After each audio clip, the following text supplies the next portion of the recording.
car la fissure a été examinée avec soin et a démontré qu'une grande quantité de sang avait coulé à l'intérieur. C'est encore là-bas, et c'est du sang humain. Voici ma question.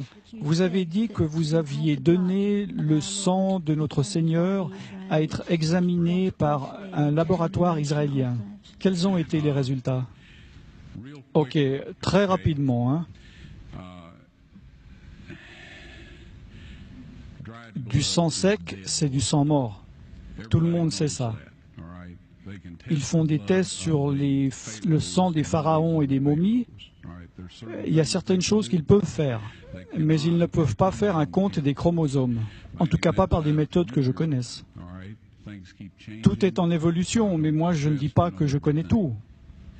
Néanmoins, à ma connaissance, il est impossible de connaître le nombre de chromosomes depuis du sang séché. On peut retirer de l'ADN, mais pas des chromosomes. Cela concerne les globules blancs.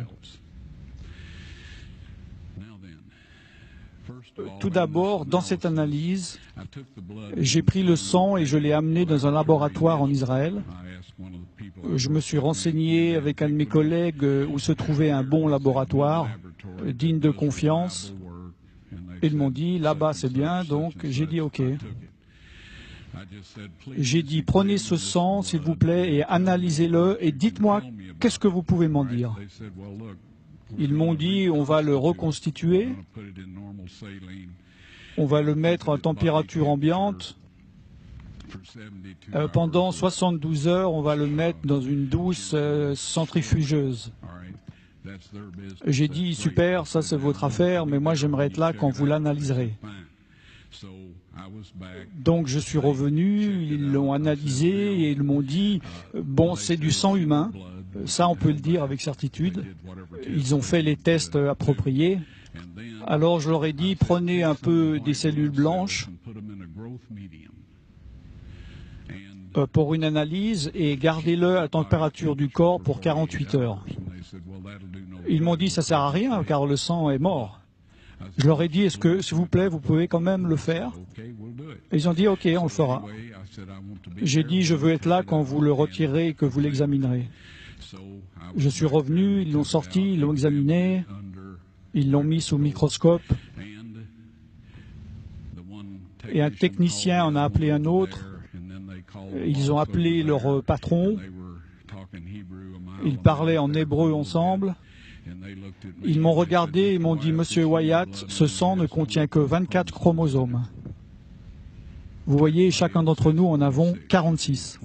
23 de votre mère, 23 de votre père, 22 autosomes de votre mère, 22 autosomes de votre père.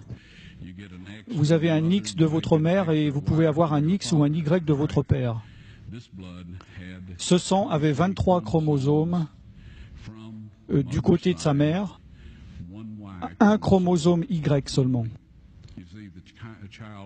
Voyez-vous, un enfant ne pourrait pas se développer s'il n'avait pas les autosomes de sa mère. Donc toutes ces caractéristiques physiques avaient été déterminées du côté de sa mère, ses autosomes. Son côté mâle a été déterminé par ce Y qui est venu d'une source qui n'était pas d'un mâle humain. Ensuite, ils m'ont dit, ce sang est vivant. Et ils m'ont demandé, c'est le sang de qui?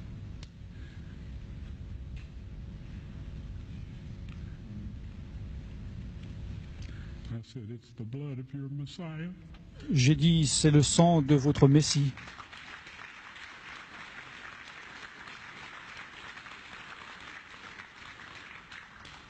Et je peux vous dire que la vie de ces hommes ont changé.